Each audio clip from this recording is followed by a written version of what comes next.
les Européens entreprenaient de nouvelles conquêtes au-delà des mers.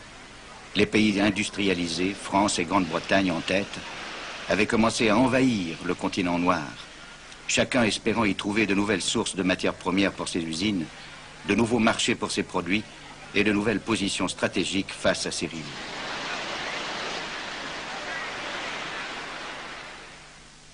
Voici la carte du grand partage de l'Afrique. En 1914, seuls 2 pays avaient échappé à la mainmise européenne, le Libéria à l'ouest et l'Éthiopie à l'est.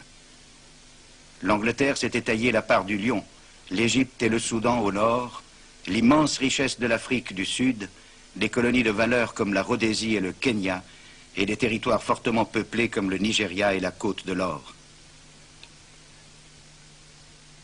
La France occupait l'Algérie depuis 1830. À présent, après de nouvelles guerres de conquête, elle ajoutait d'autres colonies à son empire au sud du Sahara, y compris l'île de Madagascar. Le petit Portugal se taillait à 2 vastes colonies, l'Angola et le Mozambique, tandis que l'Allemagne impériale s'empara du Cameroun et du sud-ouest africain et sur la côte orientale du Tanganyika.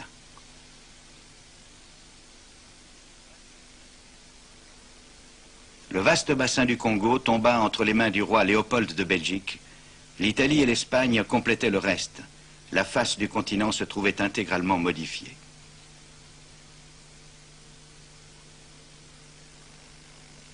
Entre les puissances coloniales, le partage fut pacifique, mais les rivalités intenses. En 1884, un congrès des gouvernements en compétition se réunit à Berlin pour régler leurs querelles. Le chancelier de fer de l'Allemagne, Bismarck, était présent. Le roi des Belges s'activait en coulisses. Il parlait au nom de tous lorsqu'il dit « Je suis fermement décidé à avoir ma part de ce magnifique gâteau africain ». Toute puissance capable d'occuper le sol africain pouvait en effet y prétendre.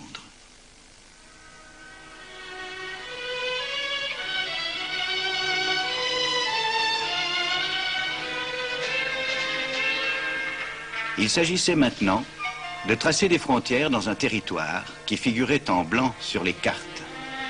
Le Premier ministre français dit « Nous nous sommes embarqués dans une gigantesque course vers l'inconnu ». Lord Salisbury, Premier ministre britannique, disait aussi « Nous nous sommes mis à tracer des lignes sur des cartes, là où l'homme n'avait jamais mis les pieds. Nous nous sommes partagés des montagnes, des rivières et des lacs, gênés seulement par le fait un bien petit obstacle, que nous ne savions pas exactement où c'était. L'important, c'était d'occuper des endroits stratégiques, en dépit du tracé illogique des frontières qui en résultaient. On ne s'est jamais demandé ce que les Africains pensaient de ce découpage. L'idée des Européens, selon les termes d'un gouverneur britannique, était de s'emparer du territoire et autant que possible de gouverner le pays comme s'il était inhabité.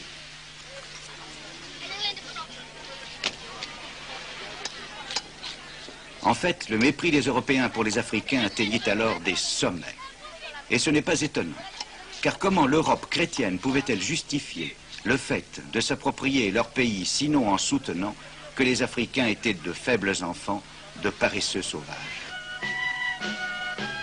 La résistance à l'invasion européenne fut importante. La conquête ne fut pas facile. Certains, comme Mahmoud Abamba, chef religieux sénégalais, proposèrent la paix.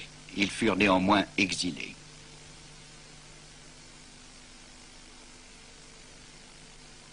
D'autres, comme le fier guerrier Samori, combattirent sans relâche les Français qui les écrasèrent et les envoyèrent en exil.